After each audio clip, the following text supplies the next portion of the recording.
এখানে তোমার ওই লাল শাক ফালাইছে দেখো, এই যে এখানে এই শাকটা মজা, লালটা থেকে সাদা পুঁই শাকটা মজা অনেক।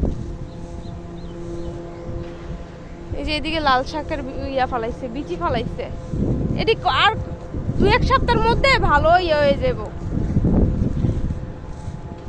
এই দেখো এইটাতে সর্ষি, মাশাল্লাহ আমার মনে হয় কি সর্ষি লাগাইলে শুধু সর্ষি লাগাইলেই ভালো, যেটাই লাগাইবো ওইটাই, কারণ নাহলে হ্যাঁ একটার সাথে আরেকটা নাহলে ইয়ে হয়ে যায়। দেখো কত বড় বড় পাতা হয়েছে সর্ষি পাতাটা, ওই দেখো দেখছো, মাশাল্লাহ অনেক সুন্দর করে হয়েছে।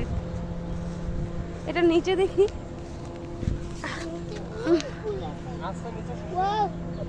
আছে কম নিয়ে নিছে না, পাইরা নিছে না, তাও খারাপ না, মানে জমি হিসাবে তো এত একটা বেশি ফলন নাই, মনে হয় পাইরা ফেলছে। আর কারণ অনেক দিন হয়ে গেছে, বড় হয়েছে দেখো না, শস্যের পাতাগুলো খুব বড় হয়ে গেছে। একসাথে অনেকগুলা লাগাইলে ভালো।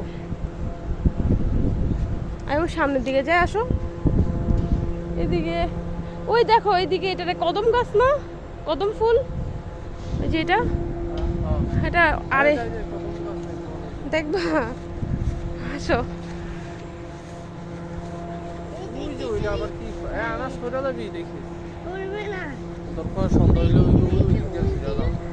আরে কদম ফুলের কি সুন্দর গ্রান আসতেছে। এনে আবার বৈশাখ লাগে, সামনে হাঁটো আনাস,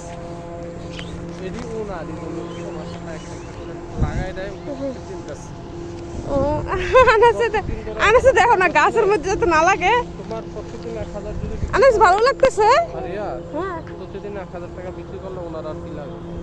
এইটা তো নাই লাগে না নিজেদের, কোনটা ধনসা বলে, ধনসা, ওই এখানে বীজ ফালায় রাখছে, ওই যে বেশি বড় হয়ে গেছে। এদিক দিয়ে কি যাওয়া যায় নাকি? ওই মাছ ধরতেছে দেখো, ওই পোলাহীনরা যাইবে ওইদিকে না, এই যে এইদিকে, ওই দিক দিয়ে তো যাওয়া দিতে পারে খাল, হ্যাঁ রাস্তা আছে তো মনে হয়, দেখি না। প্রত্যেকটা ডালাই উঠে রয়েছে। আমাদের পিছনেই তো কদম ফুল গাছ ছিল, গাড়ির পিছনে কি কয় না কয়, মাথা নষ্ট রে আনাস, তোমার আপুর মাথা নষ্ট। কদম ফুল নেওয়ার লাগে আমরা কাড়াকাড়ি করতাম,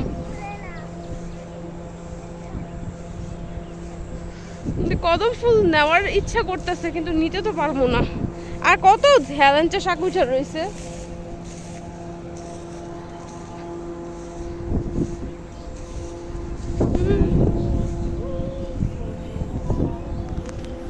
এই আনাসের আব্বু একটা জিনিস করলে ভালো হয়, বড়শি কিনে দিতে পারবো, এদিকে বসে বসে মাছ ধরা যাইব না, দুষ্টুমি না, মানে জাস্ট একবারের জন্য আছে মাছ।